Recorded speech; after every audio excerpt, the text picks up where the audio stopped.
Welcome to our channel. Today we're going to show you how to make a delicious pizza at home.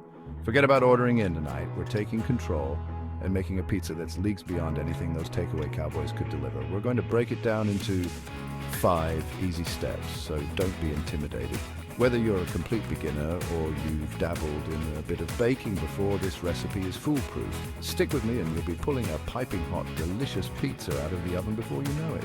Right, enough talking. Let's get our aprons on and our hands dirty. First things first, we need a good quality dough. This isn't some soggy bottom pie. We're going for a beautiful crisp base. Into a large bowl, add your flour. Remember to use strong bread flour here. It's essential for a good texture. Next, add your yeast. Now, we're using fresh yeast today because, frankly, it gives a far superior flavor, but if you're in a pinch, active dry yeast will do the job. Just make sure you activate it properly according to the packet instructions. A pinch of salt to enhance the flavor, and now for the water. Add it slowly, bit by bit, while you bring the dough together with your hands. You want it to come together into a smooth, elastic dough. This is important, so don't rush it. Now, lightly oil your bowl, pop your dough in, cover it with a damp cloth and let it rise for about an hour. This is going to give us a light, airy crust.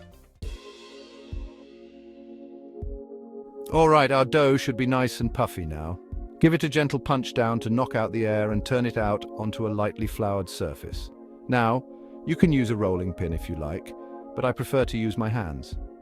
Gently stretch and shape the dough into your desired thickness.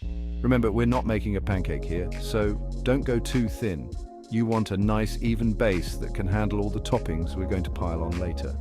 Transfer your shaped dough onto a baking sheet lined with parchment paper. This will stop it from sticking and make your life a whole lot easier later on. Now onto the sauce. Chapter 3, the sauce bursting with flavor. A good pizza deserves a great sauce. Don't even think about using that bland, ready-made stuff. We're making our own and it's going to be bursting with flavor. Heat some olive oil in a saucepan over a medium heat. Add finely chopped garlic and cook until fragrant. Be careful not to burn the garlic or you'll end up with a bitter sauce. Next, tip in your canned tomatoes. Use good quality plum tomatoes. They'll give you a sweeter flavor. Crush them with your hands as you add them to the pot. Now, for our herbs, I'm using a combination of oregano and basil today, but feel free to experiment with your favorites. Let this simmer for a good 15 to 20 minutes, stirring occasionally until it's thickened up nicely. Taste it, season it, and taste it again. It should be bursting with flavor. Chapter 4. Toppings. Unleash your creativity. This is where the fun begins. Spread a generous layer of that beautiful sauce over your pizza base. Don't go overboard though. We don't want a soggy bottom. Now for the cheese. I'm using a mix of mozzarella and cheddar today, but feel free to use whatever you like. Sprinkle it evenly over the sauce, then add your toppings. This is where you can really let your imagination run wild. Pepperoni, mushrooms, peppers, onions, the possibilities are endless. Just don't go overboard. We want the pizza to cook evenly. Chapter 5, baking, the final countdown. Right, our pizza is prepped and ready to go. Crank your oven up to 475 degrees Fahrenheit. Make sure that rack is positioned in the center of the oven and slide your pizza in. Now we're looking for a golden brown crust and bubbly cheese. This should take about 10 to 15 minutes, but keep an eye on it. Ovens can be temperamental beasts and we don't want any burnt offerings. Once it's ready, carefully remove it from the oven and let it cool for a few minutes before slicing it up.